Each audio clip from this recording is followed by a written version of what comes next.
director de Planeación Nacional, Mario Valencia. Muchas gracias, señora presidenta, honorables congresistas, viceministro Jaramillo y todas las personas que están siguiendo este debate. Se ha hecho consistentemente referencia a un estudio publicado por el Banco de la República. Entre senadoras y senadores, decenas de estudios que en el mundo se han publicado sobre la relación de los costos salariales y el desempleo. Y en esa misma dirección, insisto, decenas de estudios que en el mundo se han publicado en los últimos años, en las últimas décadas, sobre esta relación, en el rol técnico del Departamento Nacional de Planeación. En el año 2024, nosotros, finales del año 2024, realizamos un estudio basado en los supuestos, también supuestos que utiliza el Banco de la República, que nos permitiera conocer la distribución de las horas trabajadas con base en la información, senadora Abella, de la gran encuesta integrada de hogares, e incluso también con información de un estudio publicado por la Secretaría de Desarrollo Económico de Bogotá en el año 2019, con relación a las actividades económicas que tienen mayor incidencia dentro de la economía en Bogotá en actividades nocturnas. Por supuesto que Bogotá, por el tamaño de su economía, pues obviamente tenía una muestra mucho mayor de estas actividades. Y el resultado, presidenta, de este análisis que hace el Departamento Nacional de Planeación nos da una distribución, una participación en la composición de las remuneraciones entre empresas y trabajadores, en los cambios que en la masa salarial generaría en tres aspectos fundamentales que son los aspectos fundamentales de la reforma laboral, esa distribución, ese cambio en la composición de las remuneraciones entre empresas y trabajadores. Quiero, por la limitación del tiempo, referirme simplemente a tres de esas variaciones. En horas nocturnas, 0,7% en los cambios de la masa salarial total del país. En dominicales y festivos, 0,21%. En los contratos de aprendizaje, 0,11%. En ninguno de esos escenarios es más del 1% los cambios en la masa salarial total del país en los análisis que hace el Departamento Nacional de Planeación. Y esto es así porque también, consistente con ese análisis que hemos hecho, también somos conscientes que no existe evidencia concluyente ni de la pérdida de 500.000 empleos, ni de 100.000 empleos, ni de 10.000 empleos, porque en el mundo no hay evidencia concluyente de que un cambio en los costos salariales se traduzca directamente en un cambio en la generación de empleo.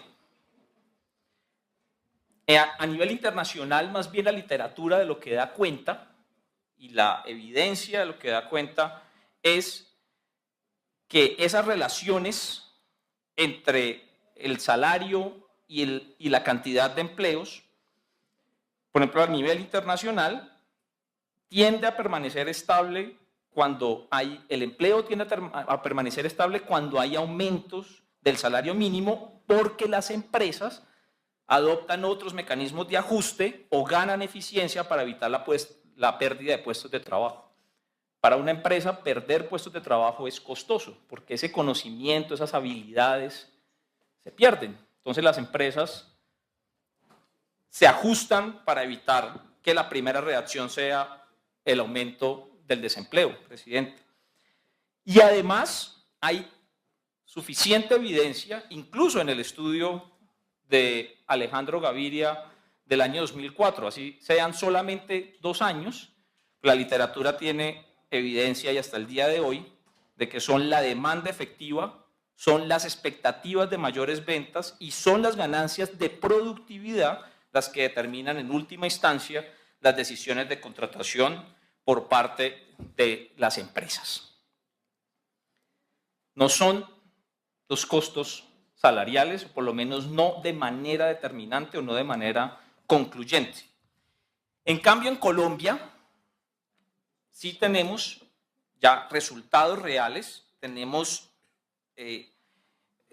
estadísticas, tenemos muestras de la realidad que nos permite mostrar que las reformas laborales del pasado e incluso la reforma tributaria presidenta del año 2012, que disminuyó costos laborales con la disminución de los aportes para fiscales, tienen unos resultados que están en contra de los argumentos de la pérdida de empleos que se han dado en estos debates en los últimos meses en el Congreso de la República.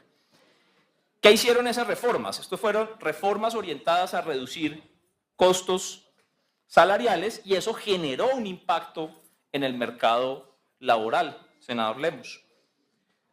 Me voy a referir específicamente a 4 por temas de tiempo, pero pudiéramos quedarnos incluso más tiempo dando resultados de las últimas 2 décadas, las últimas 3 décadas, de esos impactos en la estructura del mercado laboral en nuestro país, atribuido en una parte también a esas reformas aprobadas en el pasado. La brecha salarial con los países de Colombia, con los países de la OCDE, es una brecha salarial que se mantiene muy alta.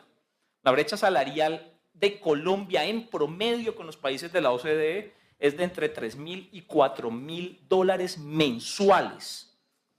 En países como Noruega, el salario promedio mínimo es 15 veces más alto que en Colombia. Los países de la OCDE no están quebrados. No se han quebrado los países de la OCDE que pagan 15 veces, 10, 15 veces más salarios mínimos en promedio que Colombia. Segundo lugar, entre 2002 y 2022, el promedio de horas trabajadas en Colombia, el promedio de horas trabajadas se incrementó en 0,4% anual en promedio. Mientras en todo el mundo desarrollado se reduce el número de horas laboradas, en Colombia se incrementa.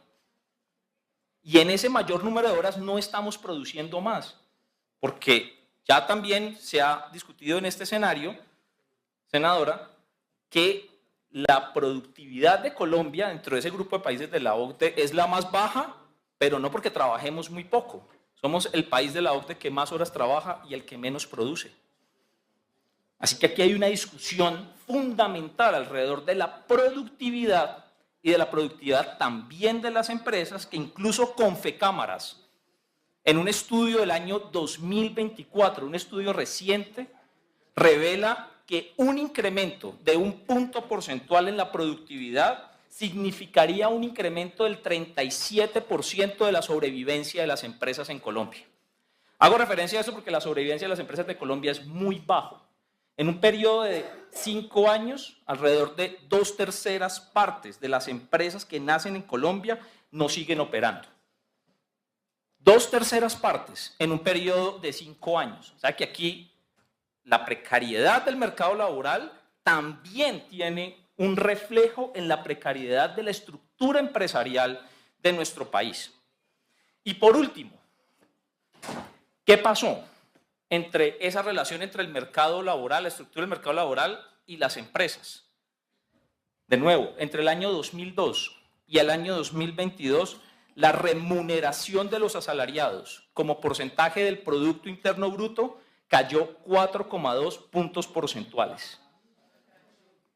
Cayó 4,2 puntos porcentuales. O sea, aquí el PIB crece, hay crecimiento del PIB, hay un PIB más grande, pero la participación de los asalariados en ese PIB cada vez es más pequeña.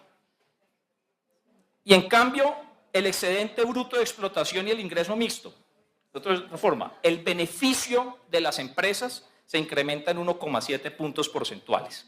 O sea, aquí lo que hubo fue un traslado de la remuneración desde los asalariados hacia beneficios del sector privado, pero las promesas de mayor flexibilidad, menores costos, lo que iban a hacer era mejorar la estructura del mercado laboral, pues no se cumplieron. No se cumplen porque sencillamente la lógica de mirar el mercado laboral solamente desde los costos salariales no es una lógica que vaya acorde con el funcionamiento de la economía. Que la dinámica económica, incrementar la dinámica económica del país, que es mejorar el nivel de ingresos de la población, por medio del consumo, para que haya más producción nacional, es lo que permite que la economía en su conjunto, para que no ocurra esto que acabo de mencionar, y es que se reduce la remuneración, los que uno pierden, digamos, lo ganan otros, ¿sí? No ocurra, sino que la economía en su conjunto sea la que crezca. Quiero con esto darles un mensaje de tranquilidad también a la Comisión Cuarta del Senado de la República, al Congreso de la República, porque muchos de estos datos que se dicen se van a perder 500.000 empleos, con los incrementos del salario mínimo de los últimos años se dijo que se iban a destruir miles de empleos. Entre el año 2024 y el primer trimestre del año 2025 se han creado 1 millón de nuevos ocupados en Colombia, con ese incremento de salarios mínimos. ¿Y saben lo que ha generado esto? Que lo que está jalonando el crecimiento de la economía, de la reactivación económica del país en estos momentos es el consumo de los hogares. Crece 1,6% en el año 2024 y el primer trimestre del año 2025, senadora, con eso termino, está creciendo 4,1%. Casi que está teniendo mayor dinamismo el consumo de los hogares con mayor capacidad de ingreso de la población que lo que está teniendo es un conjunto de la economía. Así que lo que hay que apuntar es a que ese dinamismo se siga manteniendo. No hay evidencia ni de la quiebra de sectores ni de la quiebra de empresas cuando hay una mayor dinámica económica, todo lo contrario, y es que aquí la economía popular, las MIPYMES e incluso las grandes empresas se van a beneficiar de que en Colombia exista una mayor dinámica del mercado laboral traducida en una mayor capacidad de ingresos de la población. Gracias, presidenta.